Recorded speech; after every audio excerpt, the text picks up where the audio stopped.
محترم حاضرین، اللہ کا بے پناہ کرم و احسان ہوا کہ اللہ نے ہم سب کو دین کی فکروں کے ساتھ اللہ کے پیار کے ساتھ جمع فرمایا۔ اللہ جل جلالہ ایسی مبارک مجلسوں پر بڑے واضح ارشاد فرمائے ہیں کہ جہاں جہاں بھی ایسی مبارک مجلسیں ہوتی ہیں، ان مجلسوں میں دین کی ایمان کی فکریں ہوتی ہیں، مجلسیں اللہ کے دربار میں بہت بڑا مقام ہوتی ہیں۔ ہم دنیا میں ہیں، دنیا میں ہم دیکھتے ہیں کہ جہاں دنیا کی بات ہوتی ہے تو اس کا مقام بڑھ جاتا ہے۔ مطلب آپ دیکھیں بزنس والوں کے سامنے بزنس کی بات کریں، پیسے کی بات کریں، دنیا کی بات ہو تو سونے والا آدمی بھی جاگ جاتا ہے اور بیوقوف بھی چالاک ہو جاتا ہے اور دیوانہ بھی چالاک ہو جاتا ہے۔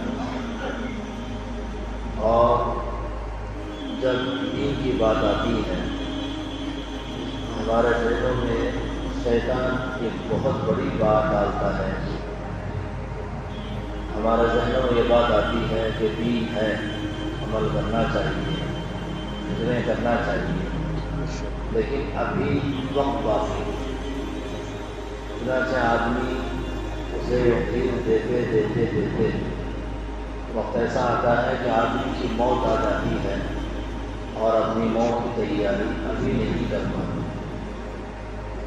حالانکہ اللہ جل جلالہ نے ہم سب کو جو زندگی دی ہے وہ زندگی چھوٹی زندگی دی ہے۔ تو چھوٹی زندگی لے کر ہمارے ذہنوں میں جو پلان بنے ہوئے ہیں، جو منصوبے بنے ہوئے ہیں، وہ ایسے منصوبے ہیں ان منصوبوں میں موت کا لفظ ہی نہیں ہے۔ یعنی ہم ہزاروں لوگوں کو مرتا ہوا دیکھ بھی رہے ہیں، لیکن کبھی ہمارے ذہنوں میں یہ بات نہیں آتی کہ مجھے مرنا ہے۔ جب آدمی کے ذہن میں یہ بات بیٹھتی ہے مجھے مرنا ہے تو سوال پیدا ہوتا ہے کہ مرنا ہے تو مرنے کے بعد دوبارہ زندگی ہے یا نہیں؟ پھر سوال ہوتا ہے کہ بھئی ہاں زندگی ہے، تو جس طرح دنیا کی زندگی میں ہماری کچھ ضروریات ہیں تو آخرت کی زندگی میں میری کیا ضرورت ہے؟ جب یہ سوال پیدا ہوتا ہے کہ بھئی ہاں میری ضرورت ہے تو آدمی یہ سوچتا ہے کہ بھئی میں مرنے کے بعد اللہ کے دربار میں کیا لے کے جانا ہے۔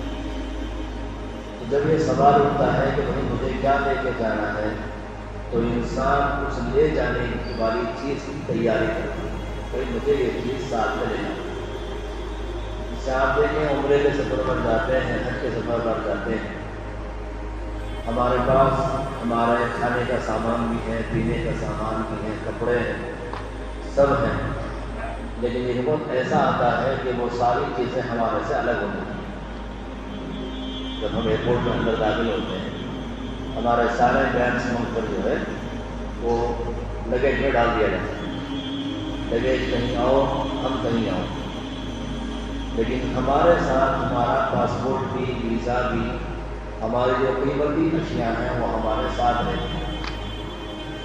ایسے ہی آپ دیکھیں انسان اس دنیا میں نہ جانے کیا کیا چیزیں اپنے ساتھ رکھتا ہے اور سمجھتا ہے کہ یہ چیزیں میری ہے، یہ چیز بھی میری ہے، یہ چیز بھی میری ہے، لیکن جب موت آتی ہے سوائے اس کے اعمال کے اس کے پاس کوئی چیز بھی نہیں ہے۔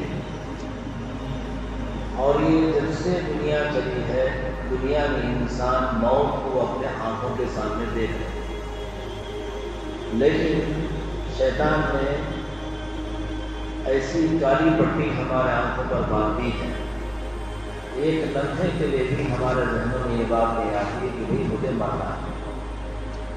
یاد رکھیں مومن کے لیے موت اللہ نے ایک عظیم تحفہ بنایا ہے، اور موت ہی وہ چیز ہے جو ہماری زندگی کو صحیح روک دیتی ہے۔ ورنہ آپ دیکھیں انسان کی زندگی میں اگر موت کا لفظ نکال دیا جائے تو شاید ہم نہ ہوتی، یاد رکھیں ہم میں سے ہر آدمی بھی فرعون بن جاتا، ہر آدمی بھی ابو جہل ابو لہب بن جاتا۔ وجہ کیا؟ اس لیے کہ موت نہیں ہے، تو جو جہالت کے کام انہوں نے کیے ہیں ہم بھی ضرور کرتے ہیں۔ ہماری زندگی میں ان کی زندگی میں فرق جو ہے وہ یہی ہے کہ انسان کے سامنے آخرت کی زندگی کا بڑا استحصال۔ دیکھیں اس دنیا کی 60 سالہ زندگی، 50 سالہ زندگی، 25 سالہ زندگی کے لیے آدمی محنت کر رہا ہے، بال سفید ہو گئے، شوگر آ گئی، بی پی آ گئی، ہڈیوں کا گودا نکل گیا، لیکن ابھی کوئی آدمی یہ نہیں کہہ پا سکتا کہ بھائی میری زندگی دنیا کی زندگی بن گئی۔ حالانکہ دنیا کی زندگی کے بارے میں اللہ نے کیا کہا؟ مکڑی کا جالا ہے، مچھر کا پر ہے، یہ قطرے کے برابر ہیں، دنیا کی زندگی کوئی وقات نہیں ہے۔ اللہ نے ان سب چیزوں کو بتا کر کہا کہ یہ ساری وقات ہے، لیکن ہماری زندگی کی اتنی محنت بھی انسان کے آخری نتیجے میں کچھ بھی نہیں۔ اسی لیے دنیا کے بڑے بڑے بادشاہان گزرے، جن بادشاہان کے سامنے دولتیں، سونا، چاندی، انبار سب کچھ موجود، لیکن جب اس دنیا سے گئے کیا تھا؟ خالی ہاتھ گئے، اور دنیا سے گئے تو ایسے آدمی کہ دنیا کے جو بادشاہ تھے، لیکن جو آخرت کے بادشاہ بھی بن پائے، یہ ہمارے لیے سب۔ کئی ایسے اللہ کے نیک بندے گزرے دنیا میں جو دنیا کے بادشاہان بھی تھے، آخرت بھی بادشاہ، آخرت کے بادشاہ بھی بن کے گئے، بادشاہ ہو کر بھی اللہ کے فرما برداری کی۔ لیکن اب ہمارا حال یہ ہے، ہر آدمی اللہ کا نافرمان، بڑا بھی، چھوٹا بھی، غریب بھی، مالدار بھی، دیہات کا رہنے والا بھی، شہر کا رہنے والا بھی، اللہ کی کھلم کھلا نافرمانی کی جاتی ہے۔ اور گناہ ایسی گندی چیز ہے، ایسی بری چیز ہے کہ انسان جب گناہ کرتا ہے تو اس کا اللہ کا اور بندے کا جو رشتہ ہے، اس رشتے میں کمزوری آتی چلی جاتی ہے۔ اب یہ کمزوری آتے اللہ نہ کرے، ہزار بار نہ کرے، ایسا ہوتا ہے کہ آدمی کا ایمان ہی چھین لیا جاتا ہے۔ اسی لیے آپ دیکھیں دعوت کے عظیم راستے میں سب سے زیادہ جو بول بولے جاتے ہیں وہ ایمان کے بول بولے جاتے ہیں۔ ایمان کے بول کیا؟ اللہ سے ہونے کا یقین۔ اللہ سے ہونے کا یقین جب ذہن میں بیٹھتا ہے، ہم سب سے پہلے اللہ کے بننا شروع کرتے ہیں، یعنی اللہ کے بندے بننا جب بندہ شروع کرتا ہے تبھی اس کے ذہن میں یہ بات آتی ہے کہ میرے ساتھ جو معاملہ ہے وہ اللہ ہی کا۔ ورنہ آپ دیکھیں اس بھری دنیا میں آج شاید بہت کم لوگ آپ کو مل پائیں گے تو یہ کہہ پائیں گے بھائی جو ہو رہا ہے وہ اللہ۔ ورنہ جس دور سے ہم گزر رہے ہیں، جس دور کی طرف ہم جا رہے ہیں، دجالیت کے دور میں، اس دجالیت کے دور میں اللہ کا انکار ہے۔ جن بچوں کو آج پڑھایا جا رہا ہے، جو بچوں کے آج ذہنوں میں بٹھایا جا رہا ہے، وہ یہ ہے کہ بھائی تمہاری زندگی میں کام آنے والا تمہارا پیسہ، تمہاری نالج ہے، تمہاری طاقت ہے، تمہاری قوت ہے، تمہاری چالاکی ہے۔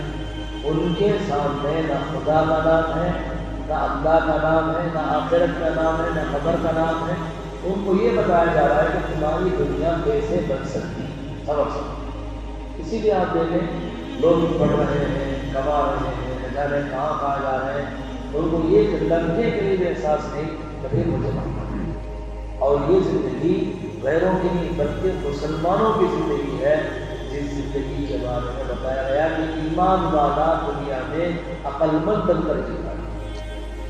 اب عقل مند بھی آخرت کے بارے میں ایسا بے وقوف بنا ہوا ہے، ایک لمحے کے لیے نہ اسے احساس ہے، نہ گھر والوں کو احساس ہے، نہ بچوں کے ذہنوں میں یہ بات بیٹھی ہوئی بھی مجھے ماننا ہے۔ حالانکہ آپ دیکھیں پہلے کا حال ایسا تھا کہ بچوں کے ذہنوں میں یہ بات بیٹھی ہوئی تھی کہ بھئی جنت ہے، جہنم ہے، قبر کا مسئلہ ہے، اللہ کے سامنے کھڑا ہونا ہے۔ یہ آخرت کی زندگی کا احساس انسان کی زندگی کا صحیح رخ متعین کرتا ہے۔ اللہ کے نبی صلی اللہ علیہ وسلم ایک دفعہ مسجد نبوی کو آنے کے بعد منبر پر چڑھے پڑھنے کے بعد کہا کہ دیکھو میں شاید چند دن کا مہمان ہوں آپ کو. پھر کہا کہ بھائی ایک انسان مجھے بھی اس دنیا سے جانا. پھر اللہ کے نبی صلی اللہ علیہ وسلم نے فرمایا دیکھو اگر کسی کو میں نے زبان سے کچھ بات کہی ہے, اگر تکلیف پہنچی ہے تو تم سے معافی چاہتا ہوں. اگر ہاتھ سے تکلیف پہنچی ہے, میں اگر تم بدلہ لینا چاہتے ہو بدلہ لے سکتے ہو. اگر میں مال دینا ہے, اگر تم مال دینا چاہتے ہو آج میں مال دینے کے لیے تیار ہوں. اللہ کے نبی صلی اللہ علیہ وسلم نے بار یہ جملے کہنے کے بعد ظہر کا وقت ہوا. اللہ کے نبی صلی اللہ علیہ وسلم نماز کے لیے اترے, پھر نماز پڑھی, پھر منبر پہ چڑھے, پھر وہی. تو ایک 2-3 صحابہ آئے, 2-3 صحابہ نے کہا اللہ کے نبی صلی اللہ علیہ وسلم مجھے آپ جو ہے 3 دینار دیں, 3 دینار آپ مجھے دے دیں. تو اللہ کے نبی نے آپ میں نے آپ سے کم دیا. تو اللہ وہ صحابی کہنے لگے حضرت ایک دفعہ ایسا ہوا کہ کوئی اللہ کے نام پر مانگنے کے لیے آئے, آپ کے پاس نہیں تھے, آپ نے کہہ دیا تھا کہ آپ اس کو دے دیں میں آپ کو دوں گا, آپ نے نہیں دیا. تو حضرت حسین ایک صحابی ہیں, اللہ کے نبی صلی اللہ علیہ وسلم کے ساتھ ان سے کہا بھائی اس کو 3 درہم دے دیجیے. پھر ایک اور صحابی آئے, آنے کے بعد کہا کہ اللہ کے نبی صلی اللہ علیہ وسلم میں منافق ہوں اور میں جو ہے گناہگار ہوں, اور میرا حال یہ ہے کہ میں زیادہ سوتا ہوں. آپ پہلے دعا, میں زیادہ سوتا ہوں, میں میری دعا کروں. اللہ کے نبی صلی اللہ علیہ وسلم نے فرمایا اللہ ان کو ایمان دے دیجیے, اللہ ان کے گناہوں کو معاف کر دیجیے, اللہ یہ جب اٹھنا چاہیں ان کی نیند بیدار کر دیجیے. حضرت عمر فاروق رضی اللہ عنہ نے ان صحابی سے کہا بھائی تم نے اپنے آپ کو ذلیل کر لیا, تم نے کیوں کہا بھائی میں منافق ہوں, میں گناہگار ہوں, میں زیادہ سوتا ہوں. اللہ کے نبی صلی اللہ علیہ وسلم نے فرمایا کہ عمر ٹھہرو, انہوں نے ان کے ذہن میں جو بات آئی کہ دنیا میں جو ہو وہ اچھا ہے آخرت کے مقابلے. چنانچہ اللہ کے نبی صلی اللہ علیہ وسلم سے ایک صحابی آگے بڑھ کہا اللہ کے نبی صلی اللہ علیہ وسلم مجھے آپ سے بدلہ لینا ہے. اللہ کے نبی نے پوچھا کیسا بدلہ؟ کہا کہ ایک دفعہ ایسا ہوا تھا کہ آپ نے کوڑے سے میرے پیٹھ پر جو ہے کوڑے مارے, اس کا بدلہ مجھے. اللہ کے نبی نے پوچھا کب؟ کہا کہ بدر کا دن تھا, بدر کے دن میں آپ سفید سیڑھی کر رہے تھے, میں کچھ آگے بڑھ گیا تھا تو مجھے آپ نے گھوڑے مارے تھے, ان گھوڑوں کا بدلہ مل گیا. اللہ کے نبی صلی اللہ علیہ وسلم اچھی بات ہے, گھوڑا منگوایا گیا, کہا اللہ کے نبی گھوڑا آپ کے ہاتھ میں ہے تم بدلا. تو ان صحابی نے کہا حضرت جب آپ نے مجھے مارا تھا اس وقت میری پیٹھ جو ہے خالی تھی, میرے پیٹھ پر کپڑا نہیں تھا, میں چاہتا ہوں آپ کے پیٹھ پر بھی کپڑا نہیں. یہ جملہ سنا. کئی صحابہ آگے بڑے آگے میں کہا کہ آپ بدلا اللہ کے نبی کے بدلے میں آپ میرے سے بدلا دیں, آپ اللہ کے نبی صلی اللہ علیہ وسلم کو معاف فرمائیں. کہا کہ نہیں مجھے اللہ کے نبی سے بدلا دیں. جب اللہ کے نبی صلی اللہ علیہ وسلم نے اپنا جو ہے قمیص اتارا, اپنا کپڑا ہٹایا تو اور اللہ کے نبی صلی اللہ علیہ وسلم کے پیٹھ کو بوسہ دینے لگے. پھر کہا اللہ کے نبی صلی اللہ علیہ وسلم میں آپ سے بدلہ نہیں لینا چاہتا تھا, بلکہ میں نے یہ سارا کام جو کیا وہ اس لیے کیا کہ آپ کی پیٹھ پر مہر نبوت. مہر نبوت کا مطلب اس طرح سمندر کا انڈا ہے, اسی طرح اللہ کے نبی کے 2 شانوں کے درمیان میں کبوتر کے انڈے کی شکل میں ابھرا ہوا حصہ تھا, اس پر لکھا ہوا تھا محمد رسول اللہ صلی اللہ علیہ وسلم. تو اسے بوسہ دینے کے لیے انہوں نے ایسا طریقہ اپنایا تھا. لیکن اللہ کے نبی صلی اللہ علیہ وسلم نے جو بات کہی تھی کہ آخرت کا استحضار, آخرت کی فکر اللہ کے نبی صلی اللہ علیہ وسلم نے امتیوں کے اندر منتقل کروایا. چنانچہ آپ دیکھیں حضرت ابو بکر صدیق کا دور ہو, حضرت عمر فاروق کا دور ہو, حضرت عثمان غنی, حضرت علی کا دور ہو, ہر دور میں آپ کو ایسی مثالیں ملتی ہیں جن مثالوں سے یہ بات معلوم ہوتی ہے کہ حضرات صحابہ کے اندر آخرت کی فکریں بھی تھیں. چنانچہ آپ دیکھیں آج اللہ نے سارے عالم اسلام میں ان دین کی فکروں کو زندہ کرنے کے لیے اللہ نے دعوت کا عظیم شان کا. جب آدمی اس دعوت کے راستے میں چلتا ہے تو اسے احساس ہوتا ہے کہ بھائی مجھے مرنا ہے. مرنے کے بعد جو زندگی ہے اس زندگی کا احساس اسے ہوتا ہے چنانچہ آپ دیکھیں اللہ جل جلالہ ہر دن ہمیں اللہ نیند کی نعمت عطا فرماتا ہے. نیند کی نعمت سے جب ہم بیدار ہوتے ہیں ایک نئی زندگی عطا فرماتا ہے. ایک موت اور ایک زندگی ایک انسان کے ساتھ ایک مرحلہ پر چلتا ہی رہتا ہے کہ آدمی سو رہا ہے پھر جاگ رہا ہے، سو رہا ہے پھر جاگ رہا ہے. لیکن ایک دن آئے گا کہ انسان اس دنیا سے چلا جائے. اسی لیے اللہ نے کہا کل نفس ذائقۃ الموت کا مطلب ہر نفس کو موت کا مزہ چکھنا ہے. مطلب موت کا بھی ایک مزہ ہے. وہ مزہ کیسا ہے مرنے والے کو ہی پتہ چلتا ہے. جب مرنے والا اس مزے کے ساتھ دنیا سے جاتا ہے، جو مومن بنتا ہے اس مومن بندے کی زندگی کا مزہ ہی کچھ اور جو اس دنیا سے ایمان کے بغیر جا رہا ہے اس کا حال کیا ہوگا آپ ذرا سوچیں. اسی لیے اللہ جل جلالہ نے اذان کے ذریعے سے ہمیں قدم قدم پر ہمیں سمجھایا کہ دیکھو اس اذان کے ذریعے سے اللہ نے اذان کو کہا، اذان کے بعد تلاوت کیا، اذان کے بعد دعا کیا ہے، اللہم رب هذه الدعوۃ التامۃ. اے اللہ یہ دعوت تامہ ہے، مکمل دعوت ہے. مطلب اللہ کی طرف سے عظیم دعوت یہ ہے اللہ اپنے بندوں کو مسجد کے ماحول میں لے رہا ہے. مسجد کا ماحول کیا ہے؟ فرشتوں کا ماحول، پاکیزہ ماحول. اسی لیے آپ دیکھیں حضرت مریم علیہ السلام اپنے گھر پر تھی. اپنے اسی لیے کہ والد محترم ان کا نام عمران تھا، ان کی والدہ تھی. ان دونوں نے منت مانی کہ بھئی اگر ہمیں بیٹا ہو گیا ہے تو ہم بیت المقدس کی خدمت کے لیے اس بیٹے کو وقف کر دیں. لیکن ہوا بیٹی، ابھی بیٹی، اب اپنی منت تو پوری کرنا تھا. تو کیا ہوا، انہوں نے حضرت مریم علیہ السلام کو بیت المقدس کی خدمت کے حوالے کیا. چنانچہ اس زمانے میں حضرت زکریا علیہ السلام نبی تھے اور ان کے رشتے دار بھی تھے. تو ان کی منت پوری کرنے کے لیے اللہ کی طرف سے وحی آئی کہ حضرت مریم کو حضرت زکریا کو دے دیں. چنانچہ حضرت زکریا علیہ السلام کے گھر کے پڑوس میں حضرت مریم علیہ السلام رہتی تھی. اب ان کا کھانے پینے کا سارا نظام حضرت زکریا دے. ایک وقت ایسا آیا کہ حضرت زکریا علیہ السلام گھر سے باہر گئے، دروازہ لاک کیا. پھر جب اندر داخل ہوتے ہیں تو ایسا فروٹ رکھا ہوا ہے، ایسے پھل رکھے ہوئے ہیں جو بغیر میں سے.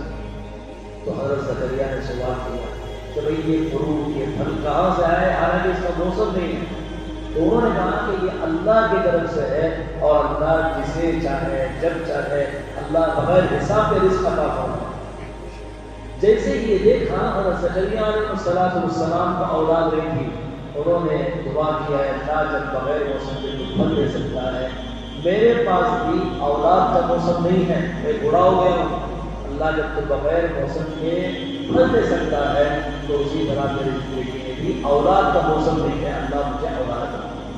چنانچہ اللہ جل جلالہ نے اس دیکھا، اللہ نے پہلے اللہ کی طرف سے قدرت کا مظاہرہ فرمایا، پھر اللہ جل جلالہ نے ان کے سامنے بڑھاپے میں اللہ نے ان کی اولاد فرمائی جن کا نام حضرت یحییٰ تھا.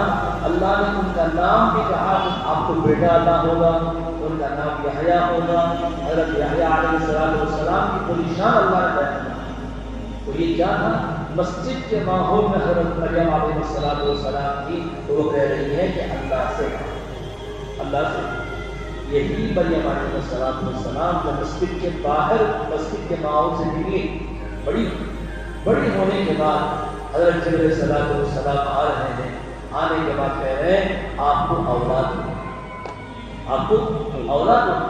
تو حضرت مریم علیہ السلام کہہ رہی ہیں مجھے اولاد کیسے ہو؟ حالانکہ یہی مریم علیہ السلام جب چند دن پہلے مسجد میں تھی تو انہوں نے کہا تھا کہ اللہ کی طرف سے ہے، اور جب مسجد کے ماحول سے باہر نکلی اور وہ کہہ رہی کہ مجھے اولاد کیسے ہو. تو مطلب یہ ہے آدمی جب دعوت کی عظیم الشان راستے میں چلتا ہے، مسجد کے ماحول میں ہوتا ہے، اللہ سے ہونے کا کہتا ہے، تو یہ چیزیں اس کے ذہن میں اس کے دل میں نقش ہوتی ہیں. جب نقش ہوتی ہیں تو اس کی زندگی کا الگ ہی رخ ہوتا ہے.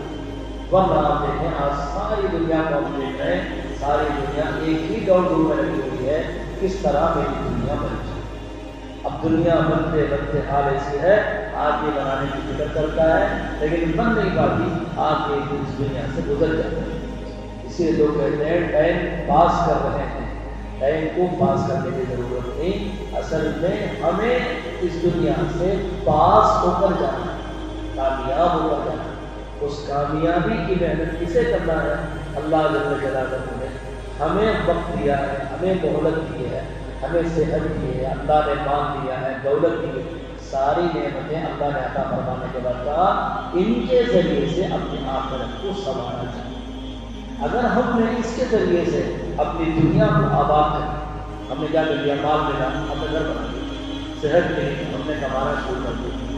اللہ نے زندگی عطا فرمائی، ہم نے کیا کر لیا؟ ہم نے اپنے بیوی بچوں کو پالنے کے پیچھے محنت کی. یہ ساری چیزیں دنیا بھی بنانا ہے، دنیا بھی کرنی ہے. لیکن اللہ جل جلالہ کہہ رہے ہیں اس کا ایک وقت الگ ہے، اس کا ایک وقت الگ ہے. اللہ کے نبی صلی اللہ علیہ وسلم کا روضہ اقدس جو ہے وہ ایسا ہے کہ ایک طرف قبلہ ہے اور اللہ کے نبی کا روضہ ایسا. اللہ کے نبی صلی اللہ علیہ وسلم کے روضے کے پاس جب گزرتے ہیں تو اللہ کے نبی کے سامنے کھڑے ہو کر سلام بھی پیش کرتے ہیں اور درود بھی پڑھتے ہیں. اللہ کے نبی کے دربار میں دعا بھی کرتے ہیں، سب کچھ کرتے ہیں. اور اللہ کے نبی کو کوئی آدمی پیٹ نہیں دکھاتا بلکہ سینے کے سامنے کھڑا ہوتا. اللہ کے نبی کے روضے کے سامنے سینے کے ذریعے کھڑا ہوتا ہے، پیٹ نہیں دکھاتا بھی بے ادبی. لیکن جب نماز کے لیے آدمی کھڑا ہوتا ہے روضہ اقدس کے سامنے تو اس وقت آدمی اللہ کے نبی کے روضے کی طرف پیٹ کر رہا ہے، سینہ کعبۃ اللہ کی طرف کر رہا ہے. تو بتایا گیا کہ جس وقت میں جو کام کرنا ہے وہ کام کرنا یہ ایمان والے نہیں. ورنہ آدمی یہ نہیں کہا جا رہا کہ دنیا چھوڑ دو، دنیا چھوڑ کر دین کی طرف آ جاؤ. اسی لیے اللہ عیسیٰ ایک بزرگ کے بارے میں آتا ہے. ایک بزرگ سے کہا حضرت ایک دو بھائی تھے، ایک بھائی صبح سے لے کر شام تک مسجد میں ایک تلاوت جو ہے خاموشی اعتکاف نماز سارے عبادتیں کرتے تھے. اور ایک ان کے بھائی تھے جو جا کر جو ہے نماز کے ساتھ ساتھ حلال روزی کماتے تھے، اپنا خرچہ بھی اٹھاتے تھے اور جو بھائی مسجد میں تھے ان کے لیے خرچ کے لیے کچھ پیسہ دیتے تھے. تو پوچھا گیا کہ حضرت ان دو بھائیوں میں کون سا بھائی افضل ہے؟ تو حضرت نے کہا وہ بھائی افضل ہے جو نماز پڑھنے کے بعد جا کر حلال روزی کماتے. تو مطلب یہ بات ہوا یہ شریعت یہ نہیں بتاتی کہ ہم دنیا چھوڑ کر دین کی طرف آ جائیں. یہ بتایا جا رہا ہے کہ جس وقت میں جو کام کرنا ہے وہ کام کرنا ٹھیک ہے. اسی لیے آپ دیکھیں اللہ نے جمعہ کو کیا کہا فَإِذَا قُضِيَتِ الصَّلَاةُ، جب نماز ادا کر دی جائے، نماز ہو گئی. اب کیا ہوا؟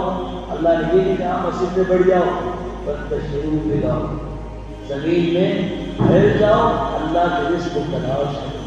یہ بتایا. تو لہٰذا ہمیں اس وقت سب سے بڑی اہم ذمہ داری یہ ہے ہم اپنے دین کی فکر کریں.